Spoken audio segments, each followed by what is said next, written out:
Muhammad. And I believe that because I'm a citizen and this is my building here.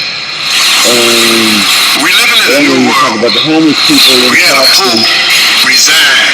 The people who And the reason why he resigned, he said the gap between the rich and the poor is too wide. Yeah, The gap between the rich and the poor is too wide. So the pope, and his name was Benedict.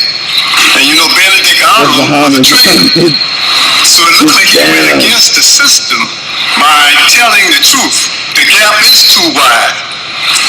We hear the president say that we're locking up people for these low things, and the jail is overfull with all these African American in the jail, and we need to do something, and not from a political point of view, because politicians tend to tell lies and stay their ground.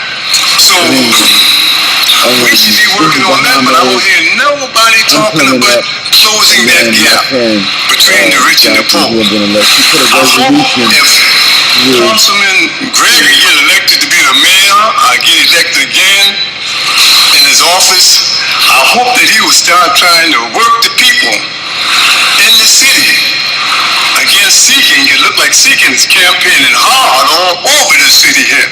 I mean, he's campaigning. He wants to be mayor so bad. He's doing all kind of things, taxing and everything. He's working, and I mean, I've never seen him work as much since he's been in city council. Thank you. Thank you very much. Yes, yes, sir. Yes, ma'am. Yes, sir. Thank you all very much. Thank you, City Council.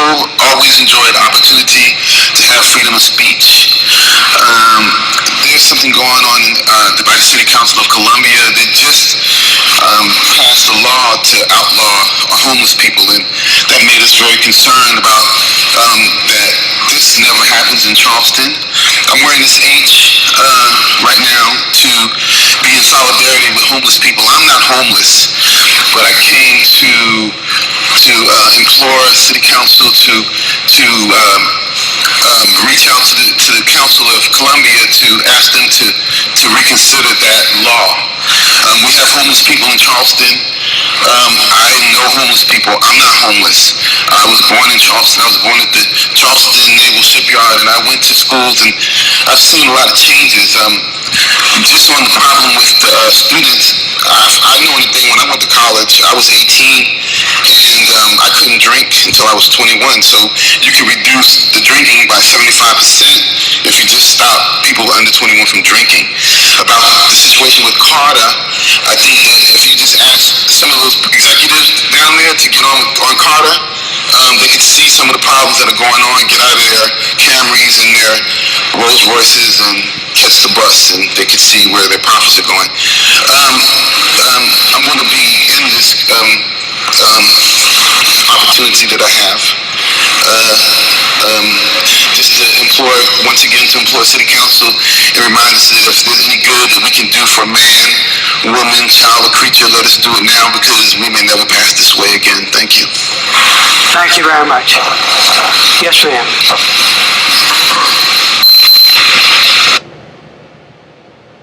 That's my friend Jackie's coming up. I don't know, if I was able to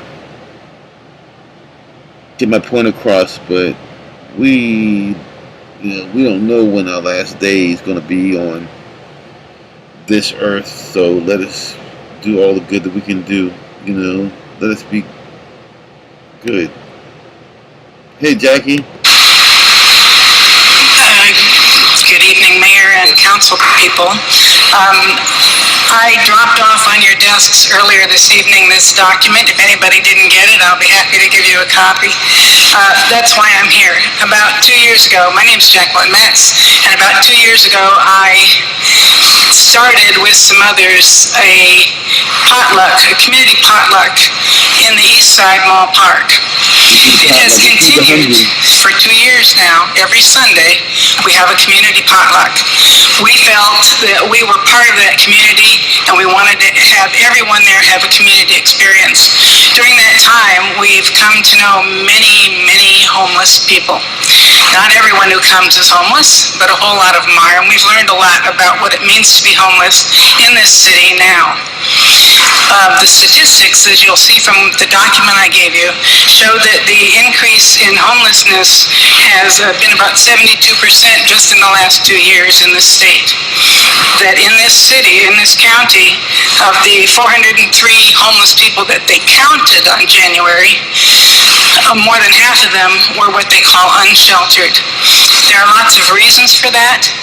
One of the biggest ones is the timing. The current existing shelter system closes at 7, and if you have a job part-time working at Walmart and you're homeless, you can't get a bus that gets you back to the shelter by 7. We've heard a lot of stories like that, a lot of stories of people who were in the construction industry and had their own homes and were doing very well.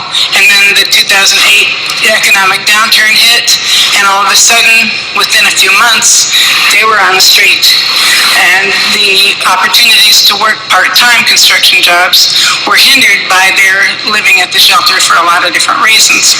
A lot of reasons why current shelter system that we have are great for many, many people.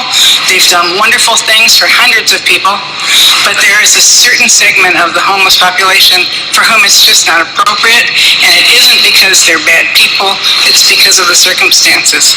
We would like to propose a new system, a new opportunity for providing housing for homeless people, which involves them having units that are theirs alone, that they can lock, they can be safe at night, the women won't be getting raped, the men won't be getting assaulted and having their tools stolen.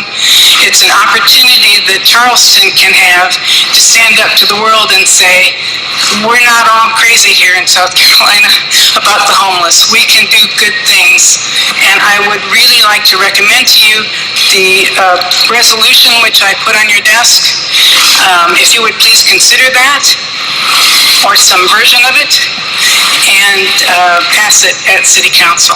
Thank you. Thank you very much. Anyone